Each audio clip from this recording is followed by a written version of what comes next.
exceptional. Maëva Squiban, what a ride! She was prompt, a little, showed herself last year. Got second in a stage this year. Young, 23 years old. French. Got hit by French. What was it? The second second French stage winner for the Tour de France Femmes avec Zwift for this year, but not many. No, second since we started the Tour de France. What? Femmes avec Zwift. Wow, I thought okay. So Cedrine Corbal won a stage last year, and now we have Squiban today.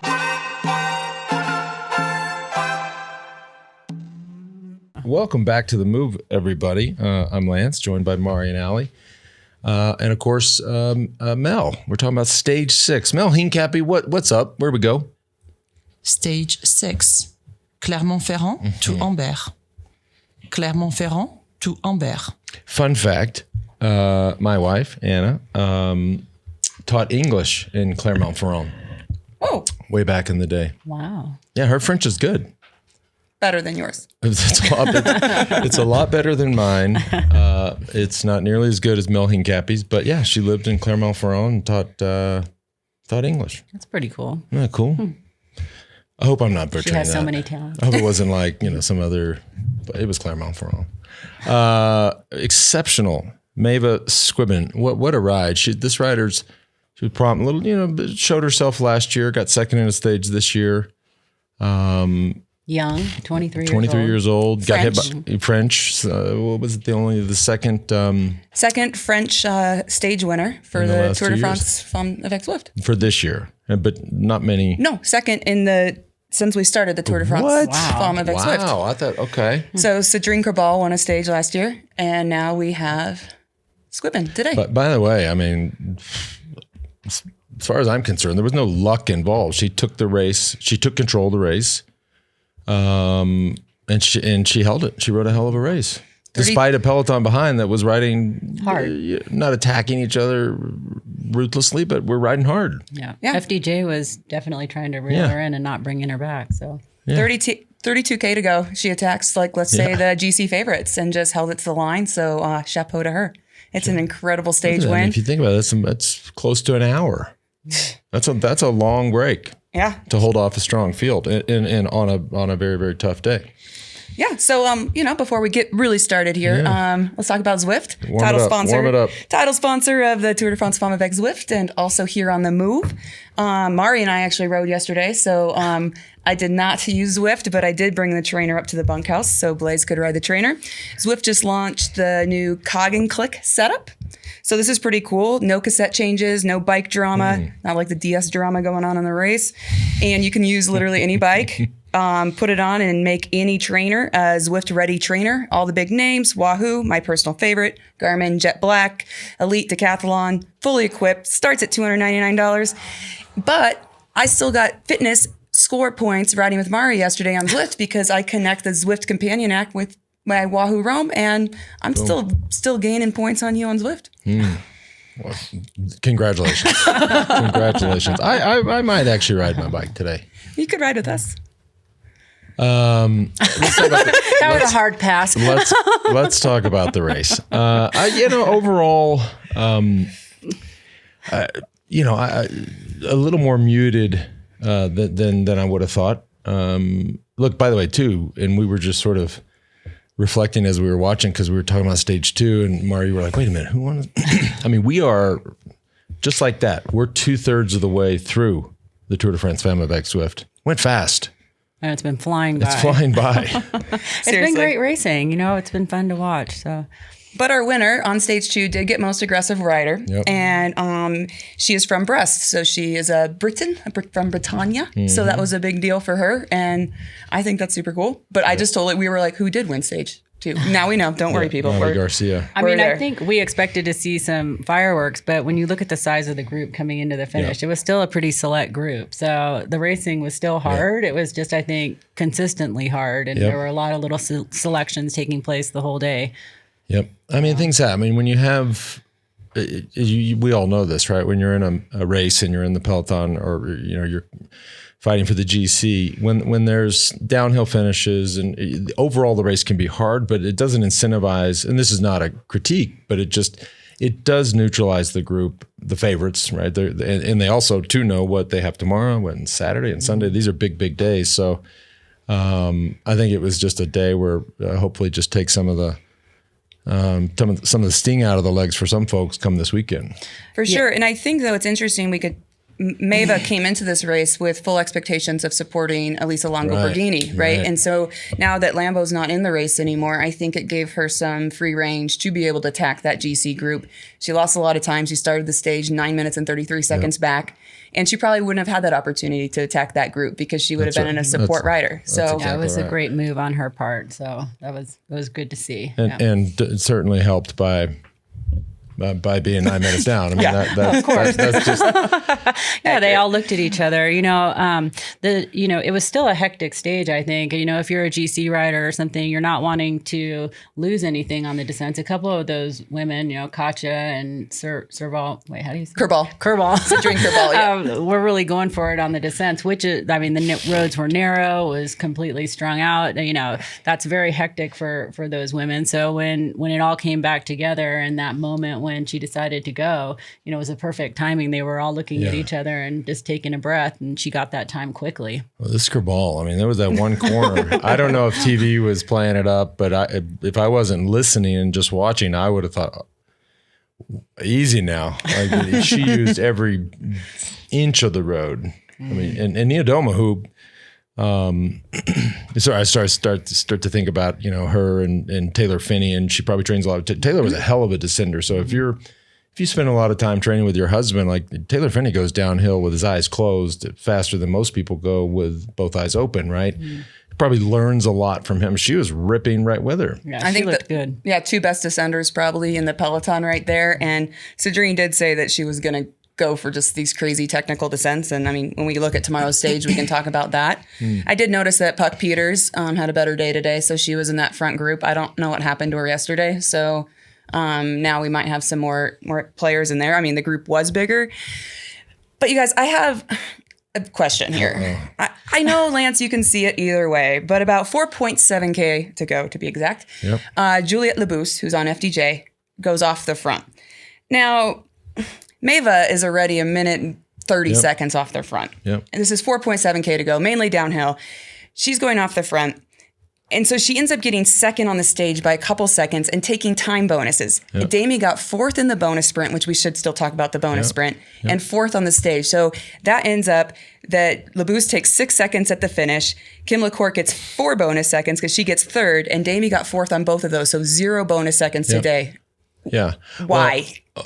Well, we don't know, but there are two ways to look at it. But let's first talk about what we know, right? What you do know is in both the intermediate time bonus sprint and the finish line sprint, Kim LaCourt got time, right? So if you look at her, she's obviously, she fortifies her yellow jersey. She now has 26 seconds on Pauline, 30 seconds on Cassia, 31 seconds on Demi, and 35 seconds on Anna van der Breggen. So she is gaining time. Now, there's two ways to look at it. One is perfect team tactics, go up the road, take the time bonuses so that Kim LaCourt can't get them.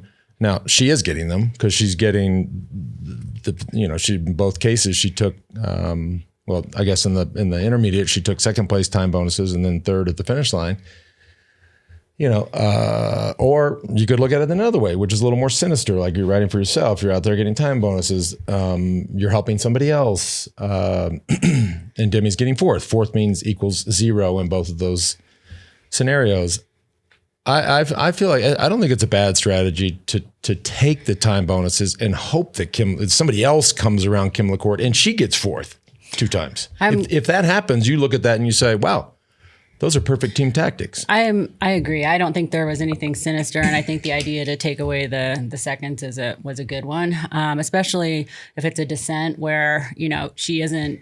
Everyone's having to work pretty hard on the descent. So if you're just technically doing it better and you're a little bit in front and taking the seconds, I don't think there's anything sinister going on.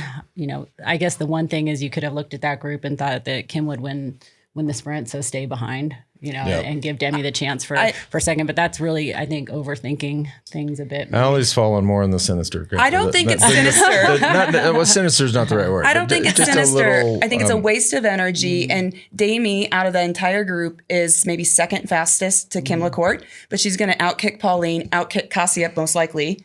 So I think she had bonus seconds available that Labous would not have. Yep. Like, I think she took it and wasted energy on a 4.7K slightly downhill where she's doing time trial power, just floating 6 seconds in front of the peloton. Yeah. But I could see a team like meeting going something like, if there's a way to take away the points or take away the seconds. Yep. They did from Demi. Well, no, but like that was maybe in her mind when she was coming into it. Like, I mean, I think that they were looking for opportunities to not let Kim get those seconds. And maybe in that case where it's kind of a 50-50 thing, maybe she just chose the thing that maybe didn't make as much sense. And look, this is all stuff you talk about on day 6. Kim LaCourte could lose 3 minutes one day, and it's really neither here nor there. And the race is stacked here, right? Between 2nd and 5th on GC is 9 seconds, right? Now We got ourselves a bike race.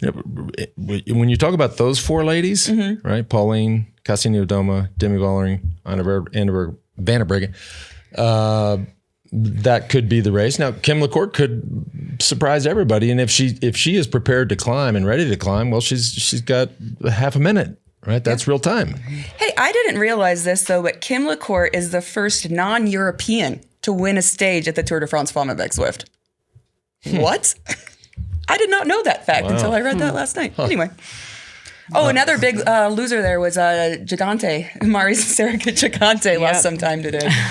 No, I'm not. She's still kind of up there, though. She's up there. She came back, but she was lucky to have her teammate that one time. Justine went back and got her. Bit, yeah. But she's still, I would say, hanging in there somewhat. She's going to do really well in the mountains for sure. Lorena Wiebes, as I don't know. I mean, maybe as expected, maybe not.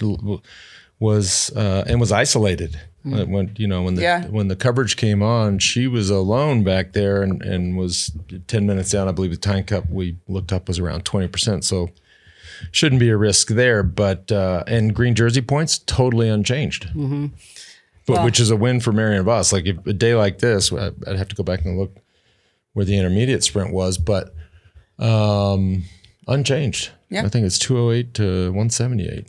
And I think it's gonna be a fun one. The green jerseys are really interesting. It's gonna be fun. Yeah, competition. Because they saw her get dropped right away today. Yeah. Right. If you're Visma Lisa bike, you're going, we're gonna get rid of her and we're gonna snag those early points because. Well, having said that, Marianne was struggling on the climbs a little too. Yeah, but the sprint tomorrow comes up, on the flats basically before they get. Well, then to they climb. have to ride. So, yeah, they have to ride. And we had this very same discussion in the men's tour. Like you just have to put the team on the especially if you can play out different scenarios. Where in the mountains you think they're going to try to get rid of you. Tomorrow they have to ride. Yeah, and just bank those points. I had another question on your favorite jersey, not too shabby. Yeah. Shabby was in the early break, going real hard. And I mean, she's obviously going for this jersey. 100%. So this goes back to my question on Labous taking those seconds. You have Elise Shabby on FDJ. Why are you wasting a domestique for Demi, getting in the break? Don't tell me it's a satellite rider, because not so much, because she's full gas sprinting for QOM points. And yes, she did help leading out into the bonus section. But what do you want, a yellow jersey or a polka dot jersey? Or both. Is that what they're doing? Well, it looks like it. Yeah, it looks like it. Now, would you do that? They know. I would not do that, but I'm not in that team. I mean, there are a lot. I think it's fair to say that there are question marks around Demi Vollering. And so if the team, we're not the media or whoever's not the only ones with question marks, maybe the team has questions. And so you could play the game where hey, we don't know. Let's go get something. Wow, in a perfect world, let's get both. That would be awesome. But we're not inside the team. And but would we do that? No, we would not do that. Thank you. Would we have done that? Because we doing something now is not happening. It's I mean, I get getting the points if you're in the break, and I get satellite riders, but going like full tilt for it and putting that much energy, where are you going to be when we hit the high mountains? And maybe you're not even going to get the jersey overall anyway, as those points go up. But anyway. Cassia looks good. She does. Yeah, She does. Great. Pauline continues her face. Oh. I don't know. She made her comments though after the race yesterday though that she didn't feel as good, and today it looked like she was definitely just conserving and sitting in. I was surprised to see her comments after the finish yesterday. Look, and that's right. I mean, people have different styles, right? There are people that the whole day you're looking at, wow, they look easy, and then they're getting dropped. Like it's just people's style. Other people look terrible, like they're about to get dropped. Next thing you know, they're going off front. Like I've not ridden with her on the road nor on the mountain bike. I don't know if we want to do either. Thank God. Wait, where'd she go? I was just with her. Leave my ass in the middle of France. Huh? Help. I surrender. Today's show also brought to you by, before I get into this, we'll come back. We'll look at tomorrow's stage. Still in the mountains. Now we're getting there, right? Finishing Chambray. We're getting close. And we got some questions. Questions are flooding in. Not all are ones we can ask on air. That'll be in the post show. Also today brought to you by Honey Stinger. Many of you guys and gals know I've been involved with Stinger since 2008. I love this brand, love the team, love the product. They completely invented the energy waffle. So it's no surprise that Honey Stinger is the first and only energy waffle to launch new peanut butter flavors, peanut butter chocolate, and peanut butter strawberry. They deliver both the fuel and the delicious taste you've come to expect from our waffle. So whether you're out grinding on the bike, getting dropped by Pauline, or preparing for a club championship, the delicious taste of Stinger's energy waffles, chews, gels, and bars are a great fit for any activity. Head on over to honeystinger.com/themove. Check out all the products, including my favorite, the waffle. Our listeners get 25% off your first order at honeystinger.com/themove, and the code is THEMOVE. What else do we have in our notes here? Yeah, let's look at tomorrow's stage. Stage 7 already. How about this? Yeah, I mean, if you're Lorena Wiebes, the team they've got what are the intermediate points? How are they weighted? Is it 10? No, it's like 25. 25. If it's 25, I mean, they have to. Yeah, I would be worried about these stages on the weekend with the way I saw her climbing today. And if it's 25 points, those stages will be weighted the same. This is a race. She does not want a break to go. She wants those points for sure. But by the way, Marianne Voss is going to get second. Yep.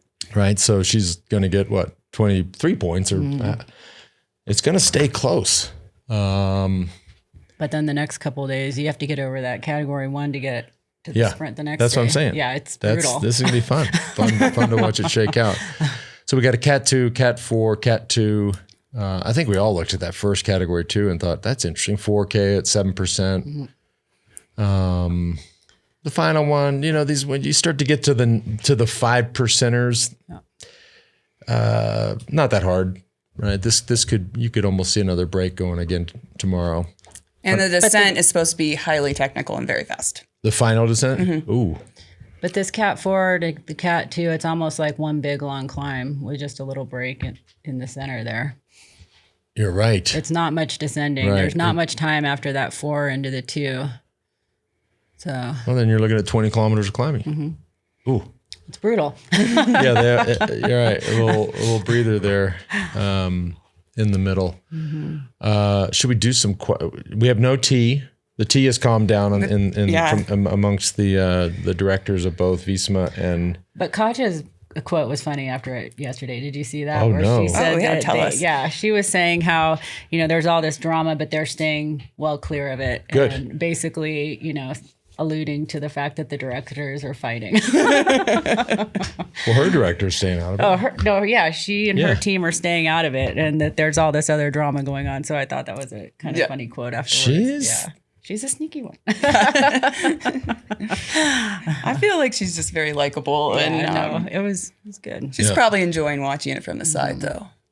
Well, you would. I mean, it's so much better to say, what are these guys doing? Like, They're happy it's not you. It is. It's what we said yesterday. It's a distraction for the athletes, right? And yeah, I don't know why you do that to your rider, which I mean, a lot of the men's directors do that too, No, they totally openly. do. But as we wrap up tomorrow for stage 7, I'm calling. It's a really good stage win for Kasia or Kerbal with that descent. When you mentioned the technical descent, I thought, oh boy, Kerbal if she's there, but if not, Kasia goes full send, and I think those are interesting stage win picks. Huh. We'll see. I think the court's doing pretty well too. I mean, I wouldn't with a descent to the finish if she's anywhere close to those girls. If she can get there, then I think she's the quickest one at the moment. But we'll see. More time bonuses. Yeah. So there's no intermediate time bonus tomorrow. I think we're done. We said yesterday we're done. No more intermediate time bonuses. But still 10-6-4 on the line, right? Mm-hmm. Yeah, she's just picking away at those time bonuses and padding her time for like the big climbs where she may suffer a little bit. So, I mean, it's interesting. We haven't seen her on long climbs yet, so we'll see. All right, we have a question from Celeste. This is a good question. It says, is there any known reason why the women's Giro d'Italia and the Vuelta Femenina don't sync their races with their male counterparts? Yes. They are not owned by the same organizations all the time, but that has changed in recent years. So the women's Giro no longer will conflict with the men's Tour de France, which is the silliest thing because you forget the women's Giro is going on when the Tour de France is happening. Yep. So next year they're going to start syncing up more. Okay. But I think it's the owners of the organization and just budget and convenience. And the women's World Tour schedule didn't used to always align with the men's World Tour schedule, but as we're seeing it progressing, it's going to look much different. And same for the Vuelta. I would imagine that the teams would want that too. I mean, now that the men's teams all have their women's counterpart teams, you would think that the sponsors would start pushing for that too. So, I think we'll probably see them trying to bring it together. And of course, the Vuelta is owned by ASO, which owns the Tour. I'm assuming the Vuelta Femenina is also the same. But this just started happening in recent years. Okay. Before it was like the Giro it was a different owner. So it was called like Giro Rosa and, so it was just a different owner. Right. So they didn't correlate. And now they are all starting to come together. So we are going to see that because I remember racing the Giro during the Tour. Like no one cares you're racing the Giro when the Tour is going on. So now I think it's going to be really good for women's cycling to start aligning those. Just like teams are aligning too. Yep. Like similar team ownerships and things. Agreed. Rick asks, are the climbs classified? This is a good question. Are the whoa. Hello, Lance. Are climbs classified the same in women's and men's cycling? Yes. And the answer is yes, right? Okay. But it's a good question. I mean, I mean, an HC climb is an HC climb. Like it doesn't mean that I'd have to think of a category 2 climb we did in the men's tour this year. But if the women go over, that is not a 1 or an HC. That's a category 2. So the climbs we'll see tomorrow, that category 2 climb would be a category 2 climb in the men's field. Yep. Yeah.